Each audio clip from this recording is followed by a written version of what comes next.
कल अभी पीछे की क्लास में पढ़े थे अपन ड्रिल। ड्रिल क्या होता है? ड्रिल को अपन क्या बोलते हैं? ब्रह्मा भी बोलते हैं।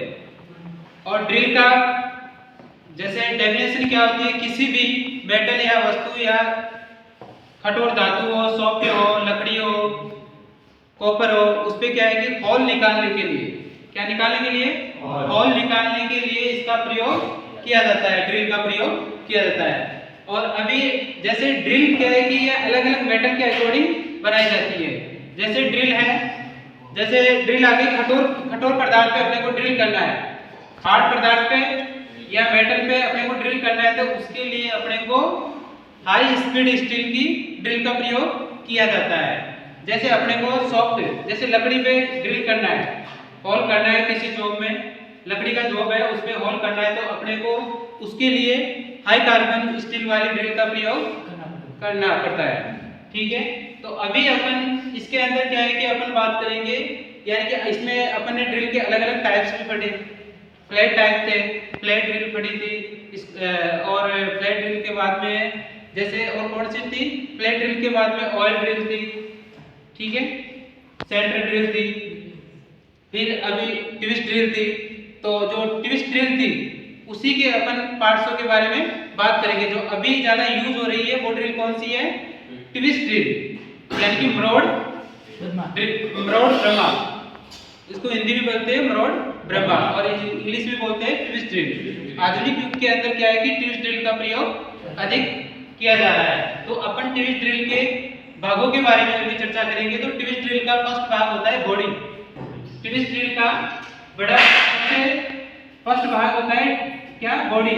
तो बॉडी देखो, इसके अपन एक बार पार्ट से नॉर्मली डिफाइन कर लेते हैं। जैसे इस ऊपर वाले भाग को बोलते हैं क्या? टैग, और टैग से नीचे वाले भाग को बोलते हैं टेपर सैंक। टेपर सैंक और टेपर सैंक से नेक यहाँ तक इस भाग को बोलते हैं टेपर सैंक से यहाँ तक नेक बोलते हैं, गर्दन, जिसके ऊपर लिखा होता है कि कितने एमएम की है ड्रिल या ब्रह्मा है और किस कंपनी का ये लिखा होता है इस गर्दन के ऊपर नेक पर। और जो ये सीधी रेखा है इसको बोलते हैं एक्सीय रेखा, एक्सीय ड्रिल रेखा। फिर ये जो नेक से लेके और लास्ट पॉइंट तक, यहाँ इस पॉइंट तक डेड सेंटर, नेक से लेके डेड सेंटर तक जो दूरी होती है, जो भाग होता है उसको बोलते हैं बॉडी, इसको बोलते हैं देह। और जो ये भाग इसको बोलते हैं फ्लूइड, नालियां इकट्ठी होती है, और जो ये छोटी सकरी नाली इकट्ठी होती है इसको बोला जाता है लेड और मार्जिन। इसका काम होता है कि ये चिप्स को बाहर निकालने के काम में लेते हैं, और प्लस इसका जो इसी के ऊपर कटिंग एज बना होता है, यानी कि जो मेटल को काटने के लिए इस पे दांत कटे होते हैं, दांत कटी होती है साथ, और जो इसी लैंड के नीचे बनी होती है बॉडी क्लियरेंस। और फिर जैसे इस बॉडी क्लियरेंस के माध्यम से क्या है कि चिप्स को बाहर निकाला जाता है। नीचे की तरफ आओगे फिर एक्स रेखा, ये यहाँ कटी, इसको बोलते हैं डेड सेंटर, इसको बोला जाता है डेड सेंटर। और जो ये इस तरह कटा हुआ है ना इस भाग, इनको बोलते हैं लीफ, अपन बोलते हैं leaf clearance, leaf clearance right angle वो है यहाँ पे। और इस अंतिम भाग को बोलते हैं डेड सेंटर, और इसी को बोलते हैं, इसी के पास में कटा होता है हिंज एडी, जो लास्ट भाग होता है इस डेड सेंटर पे ही कटे होते हैं ये हील और लीफ और सेंटर वेब और लीफ सारे, ठीक है। तो अभी जैसे इसमें अपने फर्स्ट भाग है बॉडी, तो अपन ने अभी ट्विस्ट ड्रिल डायग्राम के माध्यम से देखा कि डेड सेंटर से शुरू होकर गर्दन तक का जो भाग होता है उसको बोलते हैं ड्रिल की बॉडी, उसको क्या बोला जाता है? ड्रिल की बॉडी बोला जाता है। और इसके द्वारा जो ड्रिल की बॉडी होती है इसके माध्यम से अपन क्या करेंगे, जो जिस मेटल के अंदर अपन होल निकाल रहे हैं, ड्रिल कर रहे हैं, उस टाइम पे क्या होता है कि जो चिप्स आती है उस चिप्स को या बर, चिप्स बोल दो या बर बोल दो, उसको बाहर निकालने के लिए अपन जो बॉडी क्लियरेंस होता है उसके माध्यम से, जो ड्रिल की बॉडी होती है उसके माध्यम से बाहर निकाला जाता है, रिमूव किया जाता है। फिर नेक्स्ट सेकंड भाग होता है लेड, जिसको बोलते हैं लेड या स्पेल या मार्जिन। तो ये वाला भाग होता है इसको बोला जाता है लेड और मार्जिन। अब इस लेड और मार्जिन का यूज क्या है? जैसे लेड यह सर्पिल नालियों के साथ बनी एक सकरी चौड़ाई की धार की लैंड धार बनी होती है, यानी कि सकरी चौड़ाई की एक धार बनी होती है। इस टाइप की दो एक सकरी नाली बनी हुई है, देखो ये, इसी के ऊपर क्या है कि यानी चमकदार एक पत्ती सी चमक है, तो वो क्या है कि ब्लेड होती है, भाग को बोला जाता है लैंड और मार्जिन। इसके माध्यम से क्या है कि धातु को अंदर से मेटल को कटिंग की जाती है, इसलिए इसको लैंड और मार्जिन कहते हैं। फिर नेक्स्ट आता है बॉडी क्लियरेंस।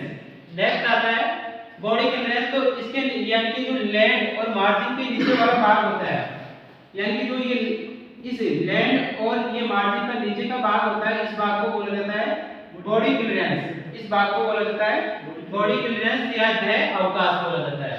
इसमें क्या है कि लैंड के नीचे का भाग देह अवकाश कहलाता है। नेक्स्ट है सर्पिल नालियां, यानी कि फ्लूइड, यानी कि स्पाइरिकल फ्लूइड्स। सर्पिल नालियां स्पाइरिकल फ्लूइड से बोला जाता है। जो इस प्रकार की नालियां कटी होती है ना, इन्हीं को बोलता है स्पाइरल फ्लूइड्स बोला जाता है, जो चिप्स को बाहर निकालने या बल्ब को बाहर निकालने के लिए यूज किया जाता है। फिर नेक्स्ट पॉइंट है, इन्हीं के ऊपर जो स्पाइरल फ्लूइड्स कटे होते हैं, उसी पे ऊपर क्या कटिंग एंगल बने होते हैं। जैसे साधारण ड्रिल होती है, उसका कटिंग एंगल होता है 118 डिग्री पे कटिंग एंगल कटा होता है। साधारण ड्रिल होती है, उनको 118 डिग्री का कटिंग एंगल बना होता है। नेक्स्ट होती है जैसे नेक, गर्दन। अब आपको पूछ ले कि इसमें नेक वाला भाग कहाँ है, तो नेक वाला भाग का कार्य क्या है? तो नेक, इस भाग को बोलते हैं नेक, गर्दन, जिसके ऊपर ड्रिल का साइज और कंपनी का नाम लिखा होता है, उस भाग को बोला जाता है नेक। तो नेक का कार्य होता है जैसे टेपर सैंक और बॉडी, टेपर सैंक और बॉडी क्लियरेंस को जोड़ने का कार्य कौन कर रही है? नेक कर रही है, गर्दन। ठीक है, तो इसका कार्य हो गया टेपर सैंक और बॉडी क्लियरेंस को जोड़ने के लिए नेक का प्रयोग किया जाता है। और नेक की जो गर्दन होती है, उसी के ऊपर लिखा होता है ड्रिल का साइज और कंपनी का नाम। नेक्स्ट है फिर सैंक। सैंक है ड्रिल का मशीन के स्पैंडल या ड्रिल चक में सैंक के द्वारा पकड़ी जाती है। अब जो ड्रिल मशीन है, ठीक है, अब इसी के, ये तो ओनली ड्रिल है, इसको ड्रिल या चक जो बिट बोलते हैं, इसके ऊपर होती है मशीन, और उस मशीन के स्पैंडल के अंदर फिट किया जाता है इसको टैग और टेपर सैंक को। टेपर सैंक को फिट कहाँ किया जाता है? जो स्पैंडल होता है, ड्रिल मशीन होती है, ड्रिल मशीन के स्पैंडल जो चक होता है, वहां पे टेपर सैंक को फिट किया जाता है। इस भाग को स्पैंडल में फिट किया जाता है। जो टेपर सैंक वाली होती है ना, उसको टेपर सैंक वाली ड्रिल होती है, उसको क्या है कि घर्षण के माध्यम से पकड़ा जाता है। तो ये सैंक हो गया। तो इसका सामान्य रूप से जो सैंक का मानक होता है, एक तो होता है समांतर, जो पैरेलल होता है, एक स्ट्रेंथ होता है। जो टेपर सैंक वाली ड्रिल होती है ना, उस मशीन के स्पैंडल के टेपर से घर्षण के द्वारा पकड़ा जाता है, यानी घर्षण के माध्यम से उसको पकड़ के रखा जाता है टेपर सैंक को। फिर नेक्स्ट है टैग। अब टैग का आपको पता है टैग वाला भाग कौन सा हो गया? जो टेपर सैंक के ऊपर रहता है, उस भाग को बोला जाता है टैग। और टैग कहाँ रहता है? ऊपर रहता है। और वो कहाँ पे लगाया जाता है? स्पैंडल के अंदर लगाया जाता है। तो अभी सैंक के ऊपर का फ्लैट भाग टैग कहलाता है। सैंक के ऊपर वाला भाग, ये सैंक हो गया, और सैंक से ऊपर वाला जो फ्लैट भाग होता है, सैंक से ऊपर वाला फ्लैट भाग को टैग कहा जाता है। फिर टैग की सहायता से ड्रिल का मशीन स्पैंडल से बाहर निकला जाता है। अब ये अपने को, जैसे मशीन का स्पैंडल है, यहाँ ऊपर मशीन का स्पैंडल लग रखा है, उस मशीन के स्पैंडल से ड्रिल को बाहर निकालने के लिए किसका प्रयोग किया जाता है? किसकी सहायता से निकाला जाता है? टैग की सहायता से। यानी कि ड्रिल के स्पैंडल, जो ड्रिल मशीन लग रखी है, उसके अंदर स्पैंडल होता है, उस स्पैंडल से अपने को इस ड्रिल को, ब्रह्मा को बाहर निकालना है, तो बाहर निकालने के लिए सहायता कौन करता है? टैग करता है। और अगर फिर भी नहीं निकलता है, तो अपन उसको ड्रिल को निकालने के लिए अपन करते हैं ड्रिफ्ट का प्रयोग करते हैं। किसका प्रयोग करते हैं? ड्रिफ्ट एक टूल होता है, जिसके द्वारा अपन ड्रिल को या ब्रह्मा को बाहर निकाला जाता है। ठीक है, नेक्स्ट देखो, इसमें नेक्स्ट आता है यानी कि सेंटर वेब। सेंटर वेब क्या होता है? सेंटर वेब क्या है कि जो ड्रिल होती है ना, ड्रिल के जो लास्ट पॉइंट होता है, ड्रिल के जो लास्ट पॉइंट होता है, वहां पे होता है। तो जो फ्लूइड्स के हील ड्रिल सेंटर का वह पतला विभाजन जो नाली की पूरी लंबाई तक फैला रहता है, उसे सेंटर वेब कहते हैं। अभी सेंटर वेब जैसे यहाँ होता है, इस वाले भाग को, जो ये अक्षीय रेखा होती है, अक्षीय रेखा जहाँ काटती है, तो इस भाग को बोला जाता है सेंट्रल वेव। इस भाग को बोला जाता है सेंट्रल वेव, जो क्या है कि जो कटिंग एंगल है उसको डिवाइड करती है। फिर नेक्स्ट है यह ड्रिल का अंतिम सिरा होता है। यह ड्रिल का अंतिम सिरा होता है तो सेंट्रल वेव होता है। अब सेंट्रल वेव नाम से प्रतीत हो रहा है सेंटर में है और लास्ट में रहेगा, और लास्ट में सेंट्रल वेव इस टाइप में, तो इस भाग को बोलते हैं सेंट्रल वेव। यहाँ पे बना होता है सेंट्रल वेव। फिर नेक्स्ट है पॉइंट। अब पॉइंट भी आपको सबको पता होगा, सेंटर पे पॉइंट होगा, सेंटर के पास में क्या होगा, पॉइंट होगा। और पॉइंट कहाँ होता है, हमेशा लास्ट पे होता है। पॉइंट लास्ट में होता है, जैसे ये आई और यहाँ लगा दिया अपन पॉइंट, एक यहाँ पॉइंट आ गया, तो जो लास्ट वाले भाग होता है उसी को बोलते हैं पॉइंट।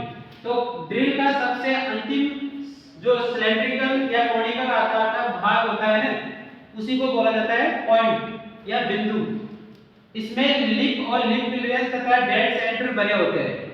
इसी के अंदर जो पॉइंट होता है, इसी पॉइंट के अंदर बना होता है लिप क्लियरेंस और लिप एंगल, ये इसी में कटे होते हैं। और डेड सेंटर इस लिप के अंदर ही कटे होते हैं, ये पॉइंट के अंदर कटे होते हैं। और जो इसका कटिंग एंगल कितना होता है, 118 डिग्री होता है। फिर आता है डेड सेंटर, ड्रिल का कटिंग एज वाला सिरा जो कॉनिकल पॉइंट के नीचे तथा ड्रिल एक्स रेखा के ठीक सेंटर पर होता है, उसे डेड सेंटर कहते हैं। फिर नेक्स्ट आता है कटिंग एज। ड्रिल को ग्राइंड करके पॉइंट बनाया जाता है। जो कटिंग एज पॉइंट होता है उसको क्या है कि जो ड्रिल को ग्राइंड करके, ग्राइंडर मशीन होती है उसके द्वारा इसका पॉइंट होता है, उसको कटिंग एज के रूप में बनाया जाता है और उसी को कहते हैं लिप या हो। फिर नेक्स्ट आता है हील। पॉइंट पर नाली का किनारा ही पॉइंट कहलाता है। ये ड्रिल सबसे नीचे का भाग होता है, ध्यान रखना। फिर नेक्स्ट है lip clearance angle. Lip clearance angle 12 से 15 डिग्री के बीच होता है। जो लिप क्लियरेंस एंगल होता है ये ध्यान देने की बात है, 12 से 15 डिग्री के बीच होता है। इसे एल्फा के द्वारा प्रदर्शित किया जाता है, इसे एल्फा से भी इंडिकेट किया जाता है। फिर नेक्स्ट आता है रेक एंगल। इसे हेलिक्स एंगल भी कहते हैं। रेक एंगल को हेलिक्स एंगल के नाम से भी जाना जाता है और इसे गामा से प्रदर्शित किया जाता है या बताया जाता है गामा प्रतीक चिन्ह से। और रेक एंगल होता है वो सामान्यतः 30 डिग्री का होता है। और आपको प्रैक्टिकली तौर पे जब ड्रिल मशीन होगी तो ड्रिल मशीन में ड्रिल बिट लगाना और वर्किंग और उसमें फिजिकली आपको एक एक पार्ट का